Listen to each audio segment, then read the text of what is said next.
Well, Josh Allen has kind of started to develop a reputation for being someone who, you see some of these plays, maybe isn't afraid to sell a call. We can say it that way. This one was just last week against the Chiefs. You saw he got grazed in the helmet, flew his head back. This play, though, is the one we're here to talk about, as this got even more attention, and with the Bills losing, I think it kind of was another thing to throw on the fire here. Couple of stats worth noting. Josh Allen has been called for more roughing the passer penalties than anybody in the league since he entered it. In fact, Allen is already 8th all-time in roughing the passer penalties. He has more roughing the passer penalties than Tom Brady did over his career. He's only 17 behind Matt Ryan for the most.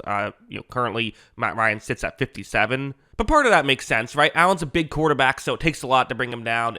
The rules have obviously shifted so much to protecting the quarterback that, like Patrick Mahomes is only 7 behind Allen with 33 in his career. Guys just get called more now. That's certainly a part of it. But things like this are what have kind of annoyed, just football fans in general. You're going to see, watch this play. So first, Allen is outside the pocket, so you lose some of the protections that you usually get from a quarterback, but not all of them. So I'll play this a bit, and you see, this is a clean play by number 93. Now, it's worth noting, the rule is, it's different than if Allen is a runner. You get extra protections as a quarterback, which, again, makes sense. You got to protect the quarterbacks. That's what people buy tickets to see, and also just, it is a dangerous position, so you want to protect it. If it's a runner, you can't just use your helmet to have significant force to the head or neck area. Here, it says that the rule is you can't have, significant force to the head or neck area, period. You could argue this is to the neck area. You could. But also, I'll slow it down. But you see Allen definitely does the whiplash motion and then constantly points to his head after it.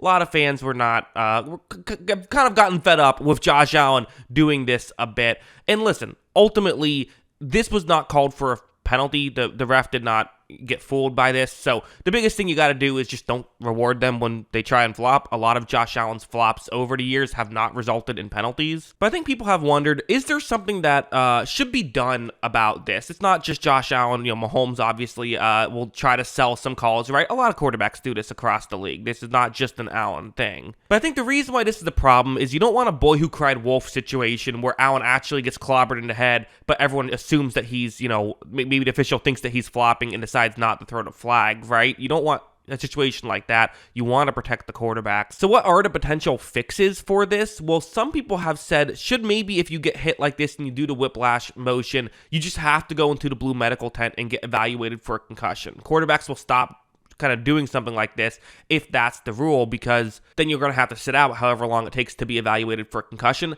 Personally, though, the NFL is just never going to go for that. They're never going to take quarterbacks off the field unless it's for safety reasons. So, that's just not something, they want the quarterbacks on the field, right? That's not something that's ever going to happen. I actually think a quite simple fix would just be fines. I think if you fine these guys, that could stop. If you fine for flopping, I think make it a penalty. You only call it on the field when it's egregious for flopping, but you can find guys after the fact, similar to the hip drop tackle, right? I think that's probably the best fix. But either way, definitely a storyline, so figured I'd make a quick video touching on it.